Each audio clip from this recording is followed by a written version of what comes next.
bàbá gbajúgbajà ìràwọ̀ ńlá olórin tàkasúfèé ní Ibrahim Ayọ̀ Balógun ẹni tọ́pọ̀ èèyàn mọ̀ sí Wizkid, ìyẹn olóyè Munir Balógun,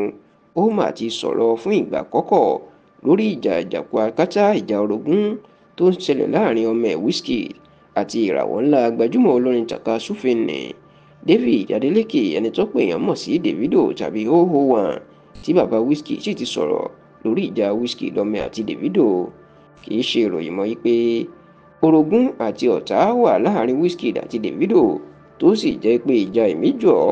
ìwọ kò jù mí iná máa ń jà, àti pé èmi ni àkọ́kọ́ nínú àwọn olórin tàkasúfèé lórílẹ̀‐èdè yìí, ìwọ kọ́ làkọ́kọ́ nínú àwọn olórin tàkasúfèé orílẹ̀‐èdè yìí. Làwọn méjèèjì máa ń jà sí i. Láti bí ọ̀sẹ̀ tó kọjá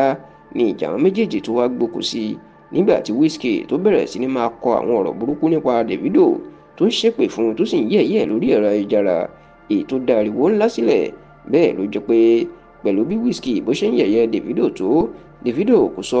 gbólóhùn kan báyìí, tó sì jẹ́ pé fìlà máwùbẹ̀ ìní ọkùnrin náà ìní ó dé sí àwọn ọ̀rọ̀ àlùfàǹsá àti ọ̀rọ̀ burúkú tí Wizkid ń sọ sí lórí ẹ̀rọ ayélujára, pàápàá orí ẹ̀rọ ayélujára X tó ń pè ní Twitter tẹ́lẹ̀. Ṣùgbọ́n nígbà tó ń sọ̀rọ̀ ní ìgbà àkọ́kọ́ lórí ìjà ọmọ àti Davido, bàbá Wizkid Alhaji Munir Balógun, nígbà tó ń bá ìwé ìròyìn Punch sọ̀rọ̀, inú máa jẹ́ kó di mímọ̀ pé òun náà gbọ́, òun sì rí gbogbo àwọn ìjà tó máa ń ṣẹlẹ̀ láàrin ọmọ òun àti Davido. Ó lóun náà òun kúkú kàwé, ó lóun rí lórí ẹ̀rọ ayélujára Facebook àti Instagram, ó ní gbogbo ẹ̀ lòun rí nígbà tójú òun kò fọ́. Munir Balógun ìyẹn bàbá Wizkid wá jẹ́ kó di mímọ̀ o, ó ní òun ti bá ọmọ òun sọ̀rọ̀ lórí ìjà yìí, òun ti pè é, òun ti gbà á nímọ̀ràn pé kó má ṣe dá àwọn olólùfẹ́ Davido tó máa ń bú tó máa ń ṣépè fún lóhùn, ó láwọn olólùfẹ́ lásán ni wọ́n, àwọn sì máa fẹ́ ń dá wàhálà lẹ̀ láti rí ojú rere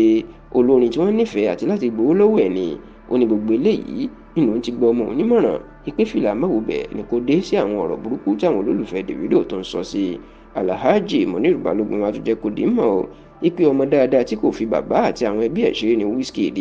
Ó ní gbogbo ìgbà làwọn máa ń sọ̀rọ̀ lórí fóònù, ló ń pe àwọn, ó ní bẹ́ẹ̀ ló sì torí fi gbogbo àwọn mọ̀lẹ́bí ẹ̀, ó ní kò fi àwọn ṣeré rárá. Ó ní bàbá ti pè báyìí káwọn tó ṣẹ́jú ti sáré dé. Ó ní ọmọ dáadáa ni àti pé ó ń ṣojúṣe ẹ̀ nínú ilé dáadáa.